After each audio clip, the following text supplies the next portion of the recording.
এই বাজেটৰ যোগেদি এটা কথা স্পষ্ট হৈছে যে আগন্তুক অমৃতকালৰ যিটো যাত্ৰা এই যাত্ৰাৰ আমাৰ যুৱ শক্তি এটা অগ্ৰণী ভূমিকা পালন কৰিব লাগিব কাৰণ ভাৰতবৰ্ষক এখন আত্মনিৰ্ভৰ ভাৰত হিচাপে ৰাষ্ট্ৰ হিচাপে গঢ়ি তুলিবৰ বাবে পৃথিৱীৰ আটাইতকৈ শক্তিশালী উন্নত ৰাষ্ট্ৰ হিচাপে গঢ়ি তুলিবৰ যিটো লক্ষ্য স্থিৰ কৰা হৈছে এই লক্ষ্যত উপনীত হ'বৰ বাবে আমাৰ ভাৰতবৰ্ষৰ গণতন্ত্ৰৰ মূল যিবিলাক ষ্টেক হোল্ডাৰ আছে আজি ইয়াত যুৱক যুৱতী আছে আমাৰ মহিলা আছে আমাৰ খেতিয়ক আছে আৰু আমাৰ যিসকল দৰিদ্ৰ জনগণ আছে গতিকে এই চাৰিটা ভাৰতীয়ক বিশেষভাৱে প্ৰাধান্য দিয়া হৈছে কাৰণ আমি বিশ্বৰ অন্যতম শক্তিশালী উন্নত ৰাষ্ট্ৰ হিচাপে নিজক যদি গঢ়ি তুলিব লগা হয় গঢ় দিব লগা হয় নিশ্চিতভাৱে ভাৰতবৰ্ষৰ 140 কোটি নাগৰিকৰ সমবিকাশ আমি সম্ভৱ কৰি তুলিব লাগিব আৰু ভাৰতবৰ্ষই যাতে আমি বিশ্ব বজাৰত আমাৰ যাতে প্ৰভাৱ বিস্তি হয় তাৰ বাবে যিমানবিলাক বিশ্ব বজাৰত লাগতিয়াল সামগ্ৰী আছে এই সামগ্ৰীবিলাক আমি ভাৰতবৰ্ষত উৎপাদন কৰি বিশ্ব বজাৰত আমি তাক বিক্ৰী কৰিম আৰু ইয়াৰ উপৰিও ভাৰতবৰ্ষৰ 140 কোটি জনগণৰ বাবে যিমানবিলাক আমাক অত্যাৱশ্যকীয় সামগ্ৰীৰ প্ৰয়োজন যিবিলাক বৰ্তমান সময়ত আমি বিদেশৰ পৰা আমদানি কৰি আছো সেই আমদানিৰ পৰিৱৰ্তনে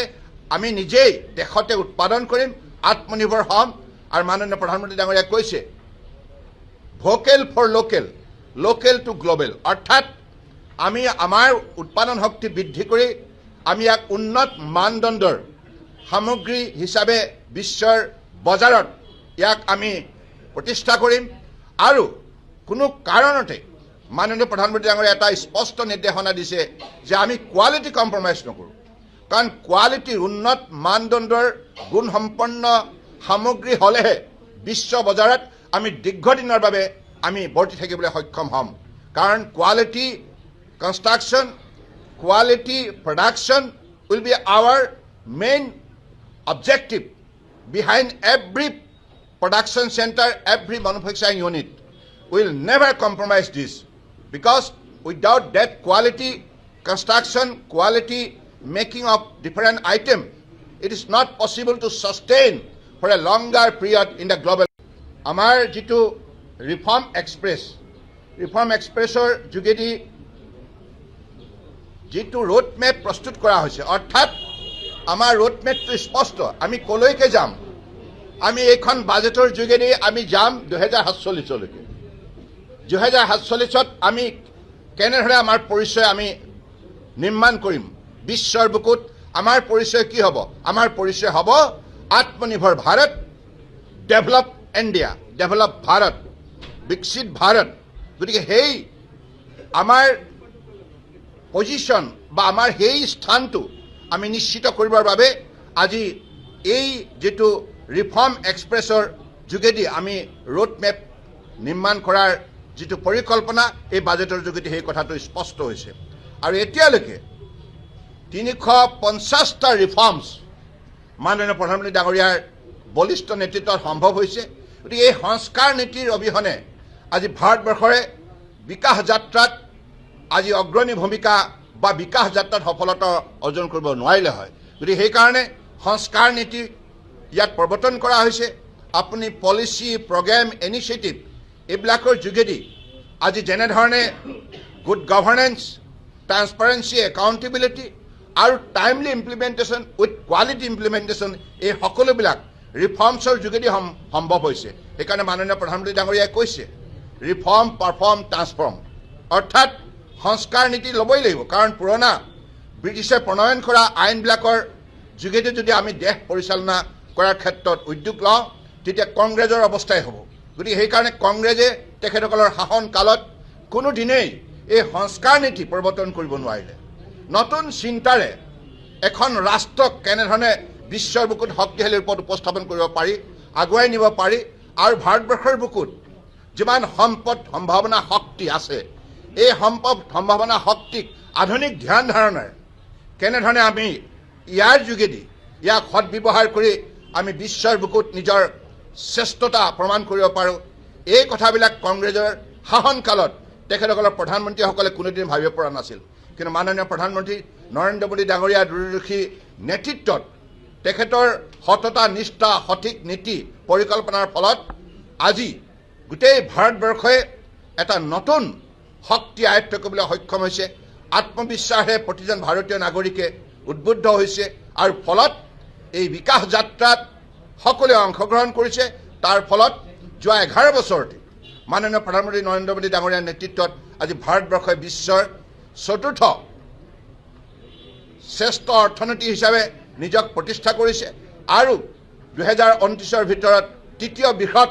অৰ্থনীতি হিচাপে ভাৰতবৰ্ষই স্বীকৃতি বুটলিবলৈ সক্ষম হ'ব। অৰ্থাৎ প্ৰতিটো এনাউন্সমেণ্ট, প্ৰতিটো পৰিকল্পনা, প্ৰতিটো পদক্ষেপ আজি ইমান সুস্পষ্ট। গতিকে প্ৰতিটো পদক্ষেপৰ এটা নিৰ্দিষ্ট লক্ষ্য লৈ পেলাই আজি মাননীয় প্ৰধানমন্ত্ৰী ডাঙৰীয়াই গোটেই ভাৰতবৰ্ষক সবকা সাথ সবকা বিকাশ নীতিৰে ঐক্যবদ্ধ কৰি আজি যেনেধৰণে উন্নয়নৰ যাত্ৰাত আগুৱাই নিছে, তাৰ ফলত বিভিন্ন ধৰণৰ পৰিৱৰ্তন আপোনালোকে দেখিবলৈ সক্ষম হৈছে। আৰু 21 শতিকাত যিহেতুকে ভাৰতবৰ্ষই বিশ্ব শ্ৰেষ্ঠ উন্নত ৰাষ্ট্ৰ হিচাপে নিজৰ পৰিচয় বুটলিবৰ বাবে অত্যন্ত আত্মবিশ্বাসেৰে আজি অগ্ৰগতি লাভ কৰিছে। আৰু সেইবাবে আগন্তুক দিনত আমাৰ ৰাষ্ট্ৰৰ নিৰ্মাণৰ ক্ষেত্ৰত যুৱ শক্তিয়ে আৰু মহিলা শক্তিয়ে এটা অগ্ৰণী ভূমিকা পালন কৰিব লাগিব। যিটো টেক্সৰ যিটো আমাৰ বিভিন্ন ৰাজ্য চৰকাৰৰ সৈতে যিটো শ্বেয়াৰিং কৰা হয়, ইয়াৰ ক্ষেত্ৰত কংগ্ৰেছৰ দিনত 11,500 কোটি টকা দিয়াৰ পৰিৱৰ্তে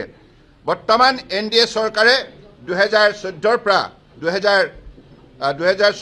2025লৈকে 49,725 কোটি টকা, অৰ্থাৎ 5 টাইমছ বিগাৰ। ইয়াৰ উপৰিও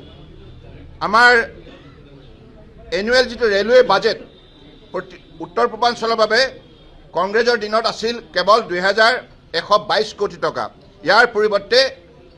5 টাইম বৃদ্ধি কৰিছে আমাৰ NDA চৰকাৰৰ দিনত 11,484 কোটি টকা। ইয়াৰ পৰাই এই কথাটো স্পষ্ট হয় যে কংগ্ৰেছৰ UPA শাসনকালত এই উত্তৰ পূৰ্বাঞ্চলক কেনেধৰণে অৱহেলা কৰা হৈছিল, কেনেধৰণে সম্পূৰ্ণ মাহিয়াই দৃষ্টিভংগীৰে ইয়াক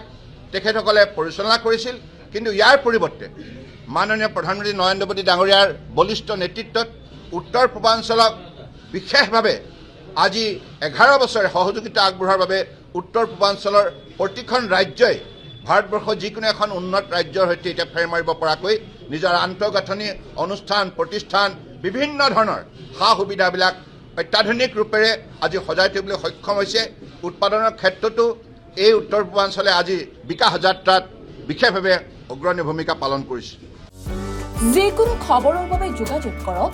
আমাৰ এই নম্বৰত 9181 307 221।